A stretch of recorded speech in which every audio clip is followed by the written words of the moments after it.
kali satu kepala kementerian atau mungkin Dewan Santuy bisa menginspirasi pemerintah untuk mengkonsentrasi menghubungkan sirkel-sirkel seni itu sehingga biaya industri itu menjadi naik, bisa jadi mendunia itu ya. Mungkin gitu kali Mbak Ning ya.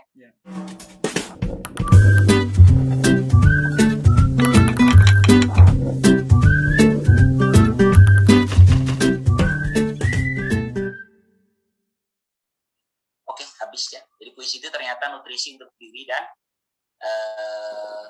hati ya. Puisi itu nutrisi ini kalau teman-teman googling itu ternyata punya saya. Ini ada podcast saya,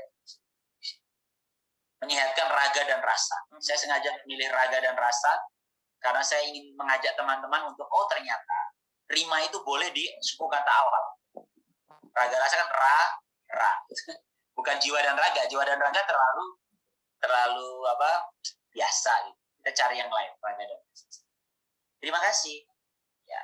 Cukup kali Mas Salim. Monggo tanya kembali kepada Mas. Ya. Alhamdulillah demikian kawan-kawan semua paparan dari Pak Kak Nugroho ya, Kak Nugroho Putu ya. Saya masih rancu di antara Kak atau Pak gitu ya. Mas aja lah, Mas. Mas aja ya. Oh ya udah. Ikutin ini aja nyamannya. Ya udah, Mas Nugroho Putu. Oke, barangkali dari kawan ada yang ingin ditanyakan atau didialogkan atau dikonsultasikan atau didiskusikan, mangga dipersilahkan. Kita kasih waktu 3 penanya. Ya. 3 penanya, mangga dipersilahkan bagi yang ingin berkonsultasi atau ingin ditanyakan. Om Salim, aku mau nanya. Iya, mangga silakan. Ya, baik. Bismillahirrahmanirrahim. Assalamualaikum warahmatullahi wabarakatuh. Saya langsung aja ya, Mas Putu, mau menanyakan beberapa hal. Ini sih sebenarnya sesuatu yang mengganjal sejak lama nih. Jadi berawal dari, nggak panjang lah, sedikit lah saya ceritain latar belakangnya. Kami dulu ada, di SMA itu ada kelompok ilmiah remaja. Biasanya membahas masalah-masalah ilmiah, yang berkaitan dengan keIPA-an lah gitu. Tapi waktu saya jadi ketuanya, karena saya anak IPS, saya bawa sastra ke sana gitu. Jadi kita punya kajian bedah buku atau bedah sastra itu di kelompok ilmiah remaja ini. Nah, salah satu teman menyarankan sebuah cerita itu yang waktu itu lagi di zaman saya lagi populer-populernya itu Romeo and Juliet. Gitu. Terus saya bertanya-tanya, emang nggak ada ya karya sastra atau karya-karya dari penulis Indonesia yang sekaliber itu gitu. Dan ternyata setelah saya lihat-lihat juga kayaknya karya sastra Indonesia tuh yang terbit dari zaman kapan pun itu sepertinya kok nggak tersiar atau nggak tersounding ke luar negeri gitu. Justru kita tahu-taunya tuh karya sastra kayak gitu, Romeo and Juliet gitu kan, terus ada Hamlet, ada dan segala macam. Ini kenapa ya? Apa masalah bahasa atau bagaimana ya, Mas Putu? Mohon pencerahannya. Terima kasih. Ya, makasih Mbak Ning. Tentang Romeo and Juliet ya. Dan beberapa karya-karya lain yang mendunia. Kalau yang sekarang lagi populer Laila Majnun ya, karena difilmin Reza Rahardian itu kan. Jadi gini Mbak Ning, terkait karya-karya yang mendunia. Memang inilah seni. Jadi seni itu mantul ya. Cek. Enggak kok, aman. Suara saya aman. Oke, siap. Jadi gini Mbak, sebenarnya apakah ada, langsung aja ya pertanyaannya, apakah ada karya kita yang mendunia? Sebenarnya ada, banyak. Jadi karya-karya nasional yang mendunia itu banyak. Contohnya misalnya Chairil Anwar, itu diterjemahkan dalam banyak bahasa. Dikaji dalam banyak kampus sastra di belahan bumi sana ya. Begitu juga Pramudia Anantatur. Ya, Pramudia Anantatur itu karyanya luar biasa, bahkan banyak tempat. Terus banyak lagi saya pikir ya, banyak penyair kita yang sebenarnya itu menjadi bahasan penting di luar sana. Tapi memang ketika bagaimana kok kayaknya nggak populer, gaungnya nggak, itu memang karena perhatian kita terhadap seni itu yang justru mohon maaf kurang. Ya.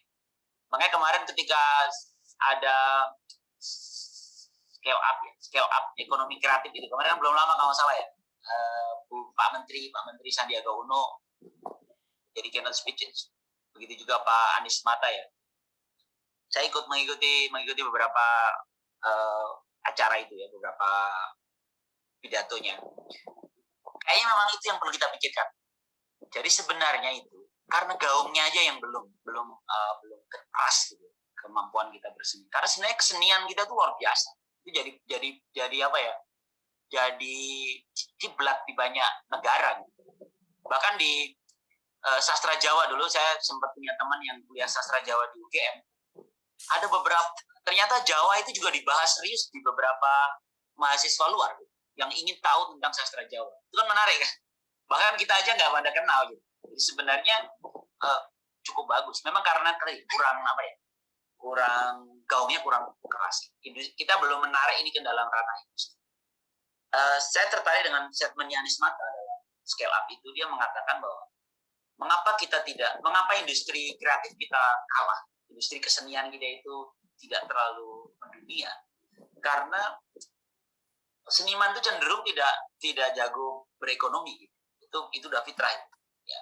Saya pagi ini tadi nonton penasaran mengapa Bang Istiqomah ya, Muhammad Istiqomah, ada yang kenal ya? Dia itu vokalisnya Payung Teduh. Dia kan keluar. Pagi ini saya sibuk mencari tahu mengapa dia keluar. Dan ternyata Istiqomah ini seorang yang galau ketika Payung Teduh itu menjadi populer dan ternyata akhirnya ditarik oleh industri musik. Seolah-olah dia tuh jadi bekerja. Padahal kesenian, dia cerita. Lagu saya itu tercipta di kamar, di ruang-ruang personal saya, dan itu hilang sejak saya menjadi orang kaya. Ini kegelisahan seniman tuh begitu. Sehingga kan akhirnya jadi rumit kan. Seniman tuh nggak pintar nyari duit. Sementara ketika dia nggak ada duit, ya karya dia semakin hilang. Jadi kamar-kamarnya nggak pernah keangkat. Bagaimana cara mempertemukannya? Saya pikir tawaran Ustadz Anies Mata, idenya Anies Mata itu menarik sekali. Bagaimana pemerintah masuk ke situ dan mereduce cost-nya. Seni itu dibikin cost itu semakin murah. Misalnya, bikinlah kota-kota seni. Jadi akhirnya di situ ngumpul orang-orang penyair, ngumpul, para pembuat film ngumpul. Kota seni itu dikumpulkan dalam sekian hektar dijadikan kota seni. Akhirnya orang-orang yang mau main di industri seni turun ke situ kan. Dan dia mudah sekali bertemu dengan seniman. Tiba-tiba nanti, oh kamu bisa puisi, oke kamu masuk ya. Kayak siapa, Aan Mansur. Tiba-tiba Aan Mansur itu populer. Karena dia bikin puisi yang diangkat oleh Ada Apa Dengan Cinta. Sebelum itu Aan Mansur itu di kalangan milenial nggak ada yang kenal. Hanya kami aja, dunia-dunia yang suka puisi memang suka sekali, tulisan dia kan bagus ya. Tapi Aan Mansur menjadi populer itu setelah dia nulis puisi dipakai di film gitu. Ya kan, kebayang ya. Coba kalau ada satu kementerian atau mungkin Dewan Santuy bisa menginspirasi pemerintah gitu, untuk mengkonsentrasi menghubungkan sirkel-sirkel seni itu sehingga biaya industri itu menjadi naik. Bisa jadi mendunia itu. Ya, mungkin gitu kali Mbak Ning ya. Yeah. Jadi sebenarnya kalau karya kita itu sudah bagus kan, tapi memang nggak ada gaung. Bahkan kita itu aja nggak banyak yang kenal gitu. Dalam. Oke. Ya, mungkin gitu ya. Oke, ya, terima kasih. Selanjutnya untuk dua penanya berikutnya, kita persingkat aja ya, waktu dan ini kita persingkat. Tapi tetap kita kasih kesempatan untuk dua penanya berikutnya, nanti sambil ke narasumber berikutnya lagi. Oke. Selanjutnya untuk pertanyaan lagi, Angga dipersilahkan.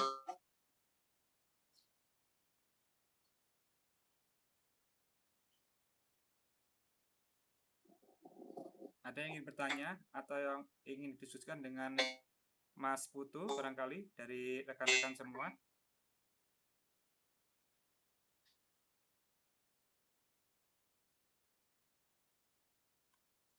Belum ada? Oke. Sudah. Oh, ada itu yang di chattingan. Silakan. Angga, bukan? Ya. Iya. Ya. Ya, Om Putu tentang menulis puisi ya. Ini kalau saya ada semacam apa ya? Itu memang bentuk ekspresi hati ya. Tetapi kadang-kadang kita kesulitan untuk mencari diksi ya. Nah, itu gimana triknya untuk kita mencari diksi yang kreatif, yang tepat, kayak gitu, yang sesuai dengan feel kita, kayak gitu ya. Apakah karena kita harus banyak-banyak membaca atau seperti apa kayak gitu tipsnya. Terus kemudian tadi kalau dikatakan bahwa misalnya Sakman itu kalau misalnya dalam kondisi kaya itu hilang apa istilahnya semacam intinya, apakah memang seni itu identik dengan penderitaan atau gimana kayak gitu? Ya. Seperti itu. Gitu aja. Saya langsung jawab boleh Mas Alim? Iya, silakan. Ya. Makasih Mbak Mini. Ya memang ini, kalau pertama tips yang tadi ya, tipsnya memang ada membaca. Jadi menulis itu tipsnya adalah banyak membaca. Ada satu novelnya Tirelli ya, tentang saya lupa judulnya ya, kayaknya judulnya Pulang atau apa ya. Terdistorsi ya. Suaranya ada yang Oke, sebagai Anda dulu. Mbak Meni kayak Andi ya. Jadi gini, di Terelia itu ada novel yang cerita tentang saya lupa judulnya, kalau salah Pulang. Itu ada cerita sang guru namanya. Jadi di kapal ketika mau naik haji, ini cerita di Terelia ya. Ada anak kecil yang bertemu sang guru di kamar kapal itu dan dia ngobrol. Dan si guru itulah di satu buku maka bacalah banyak buku. Dia bicara berapa ya? Puluhan buku ya untuk dalam satu. Jadi memang kuncinya menulis itu adalah membaca. Ya kalau tadi slide saya kan tadi ada ya, menyimak, membaca, berbicara, dan menulis. Jadi menulis itu suatu endapan. Jadi memang resepnya kayaknya Mbak Meni memang harus banyak membaca. Kalau mau nulis puisi, kemudian apakah seni itu penderitaan? Sebenarnya bukan penderitaan, cuman cara pandang yang berbeda dengan orang kebanyakan. Jadi sebenarnya nanti ketika suatu peradaban itu, saya melihatnya begitu. Lihat aja kalau peradaban yang konsentrasi ke seni. Si teori Maslow ya, piramida itu. Ketika paling dasar ya aktualisasi diri. Ketika fisiologisnya udah tercukupi, psikologisnya beres, jadi akan ke art. Jadi sebenarnya cara pandang. Maka bagi seorang yang sudah menemukan aktualisasi diri lebih cepat, bisa jadi seolah-olah tanda petik kata orang lain dia menderita. Seolah-olah dia menderita karena belum nyampe yang dia pikirkan. Ya contoh yang isi itu tadi ya, Istiqomah itu dia kaya, dia sukses sekali payung teduh, tapi dia malah galau karena tiba-tiba saya itu harus, bagi saya seorang pemusik, saya harusnya berkarya sebanyak-banyaknya, bukan cuma ngumpulin duit dengan karya saya. Menurut saya itu kayak gila loh gitu ya, orang punya kesempatan kaya dia malah mikirnya, tapi demikianlah ya, dia justru melihat dengan cara yang lebih baik. Saya pikir nanti pada akhirnya ketika kita bicara Indonesia akan menjadi 5 besar dunia, negara Indonesia menjadi negara yang maju, rasanya Indonesia akan menjadi satu bangsa yang memberikan posisi penting bagi seniman. Kalau menurut saya begitu. Tiba-tiba orang-orang yang seni itu kakaknya pengusaha gitu. Bukan sebaliknya ya, kita itu menjadi kacungnya pengusaha. Coba kalau misalnya udah menjadi dia itu di atasnya industri, misalnya katakan saya seniman musik atau seniman puisi ya, saya dicari oleh penerbit atau apa, kan kita di atas mereka,